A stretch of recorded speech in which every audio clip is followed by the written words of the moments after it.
కథలన్నీ చెప్తూ ఉంటాడు పార్వతికి. ఆమె మనసు అంతా బాధ పెట్టుకుంది అని చెప్పి. మరి పురాణాలన్నీ చెప్తుంటాడు. అయినా కానీ ఆమె మనసు స్థిమితంగా ఉండదు. ఎందుకంటే భర్తని బాధ పెట్టాను కదా, ఆ భర్తని నేను ఇలా అనుకున్నాను కదా, అయ్యో సీత వేషం వేసుకొని వెళ్ళాను కదా, దానికి ఎంత బాధపడ్డారు శివుడు అని చెప్పి చాలా బాధపడుతూ ఉంటుంది మనసులో. పైగా నన్ను ఇంకా నువ్వు నా రాముడికి భార్య వేషం వేసిన ఆమె నిన్ను తాకను కూడా తాకను అన్నాడు. మళ్ళీ అదొక బాధ. అలా అనుకొని ఏం చేస్తుంది, ఆలోచనలో ఉన్న ఆమెకి దక్షుడు యజ్ఞం చేస్తూ నిరీశ్వర యాగం చేస్తూ అందరినీ పిలుస్తాడు. ఆకాశ మార్గంలో వెళ్తున్నటువంటి వాళ్ళందరినీ, ఎక్కడికి వెళ్తున్నారు మీరంతా అంటూ, మేము మీ నాన్నగారు చేసే యజ్ఞానికి వెళ్తున్నామమ్మా అంటే, అరే నన్ను పిలవలేదు అని అనుకోకూడదు, నేను వెళ్ళిపోవాలి అని అంటుంది భర్తతో. భర్త అంటాడు, ఎప్పుడైనా పెళ్ళైన ఆడదానికి తల్లిదండ్రులు కాదు భర్తనే సర్వస్వం. ఇప్పుడు నువ్వు అక్కడికి వెళ్తే నీకు అవమానం ఎదుర్కొంటావు, పిలువని పేరంటానికి వెళ్ళకూడదు తల్లిగారైనా సరే అంటాడు. అంటే లేదు నన్ను పిలవడం ఏంటి, నేను అక్కడ పెరిగిందాన్ని, అక్కడ పుట్టి పెరిగిందాన్ని అంటుంది. సరే చేసేది లేక నందీశ్వరుని తోడుగా ఇచ్చి పంపిస్తాడు. ఆమె సతీదేవి ఇంకా పార్వతి వెళ్తుంది. పార్వతి జన్మకి ముందుది సతీదేవి, శంకరుడు సతీదేవి. వెళ్తే దక్షుడు అవమానిస్తాడు. ఆమె యజ్ఞానికి తను దగ్ధమవుతుంది, అగ్నిలో ప్రవేశించి ఈ కథ అంతా మనకు తెలిసిందే.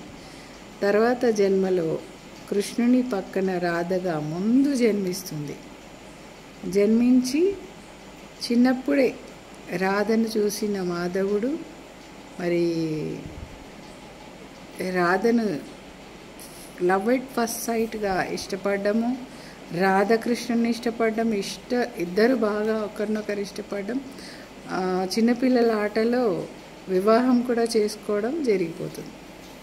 ఆ తర్వాత రాధ కృష్ణుడి కోసం, కృష్ణుడు రాధ కోసం ఫిజికల్ రిలేషన్ కాదు మెంటల్ రిలేషన్గా వాళ్ళిద్దరు ఒకరినొకరు ధ్యానించుకుంటూ చివరి వరకు ఉండిపోవాల్సి వస్తుంది. ఆమెను ఇష్టపడి ఆమెను ఎప్పుడు కలుద్దామన్నా కూడా కర్మలలో ఇరుక్కుపోయి ఆమెను వివాహం చేసుకొని ఈమెను వివాహం చేసుకొని అక్కడ పోయి జాంబవంతి వివాహం చేసుకొని ఇలా 8 మంది భార్యలు అవ్విపోతారు దందన్మని సడన్గా. అంటే అనుకోకుండా ఆయన లైఫ్లో అన్నీ జరిగిపోతాయి కర్మలు. ఎందుకంటే రాముని అవతారంలో అతను అందరికీ ప్రామిస్ చేస్తాడు, నేను మీకు కూడా భర్తగా వస్తాను కృష్ణుని జన్మలో అని.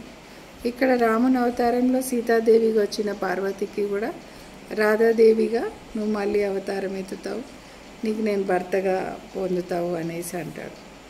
ఆ క్షణకాలం ఆమె సీతాదేవి వేషం వేసినందుకు క్షణకాలంలోనే వివాహం ఇటన్నీ జరిగిపోతాయి.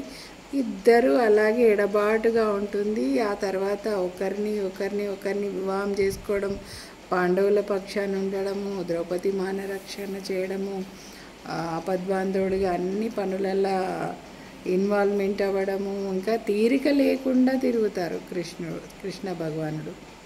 అయితే అన్ని బాధలల్లో కూడా రాధాదేవి తలుచుకోగానే మురళి ఊదుతూ వెళ్ళిపోతాడు. ఆయనకి ఇంకొక కథలో కూడా ఏముందంటే, ఇంతమందికి భర్తగా ఉంటానని ప్రామిస్ చేశావు, మరి ఎలా ఉంటావు అని అమ్మవారు అడుగుతుంది. రాముని జన్మలో సీతాదేవిగా అవతారం ఎత్తిన 1 నిమిషం నాకు ఇచ్చావు అవకాశం, మరి రుక్మిణీ మాతని లక్ష్మీదేవి ఆమెకి ఇలా అందరూ నీకు భార్యలుగా వస్తారు, వాళ్ళందరినీ ఎలా మేనేజ్ చేస్తావు, కష్టం కదా చాలా అని అంటే, ఎలా అమ్మా మరి అంటే, ఏం లేదు ఇక్కడ కూర్చొని నువ్వు ఓం రాధాయ స్వాహ, ఓం రాధాయ స్వాహ, రాధాదేవియే నమః అని రాధాదేవియే స్వాహ అనుకుంటా ఉండు, అన్నీ నేను నీ వేషంలో వెళ్ళి అందరినీ మేనేజ్ చేసి అందరికీ చెప్పి గోపికలను అందరినీ మెయింటైన్ చేస్తూ ఇక్కడున్నట్టు అక్కడున్నట్టు నువ్వు ఇక్కడ ఉన్నప్పుడు నేను అక్కడ కనిపిస్తాను నీ వేషంలో, నేను ఇక్కడ ఉన్నప్పుడు ఇంకో దగ్గర నీ వేషంలో కనిపిస్తాను. అలా ఇద్దరు భర్తకు భార్య ఎంత సహకరించాలో అంత సహకరించి ఆయనకి ఇబ్బంది కలగకుండా ఆయన వేషం వేసుకొని, అమ్మవారు కాబట్టి అన్నీ మేనేజ్ చేస్తుంది ఆ జన్మలో. ఆయన ఎక్కడున్నాడు అక్కడున్నాడు, అన్ని చోట్ల ఉన్నాడు అనిపిస్తుంది. అదే కదా కృష్ణుడు చేసేది మొత్తం. ఇక్కడుంటూనే అక్కడ ద్రౌపదికి మానరక్షణ చేస్తాడు, ఇక్కడుంటూనే సత్యభామ తిడుతుంటే రుక్మిణి దగ్గర నుంచి ఇక్కడికి వస్తాడు.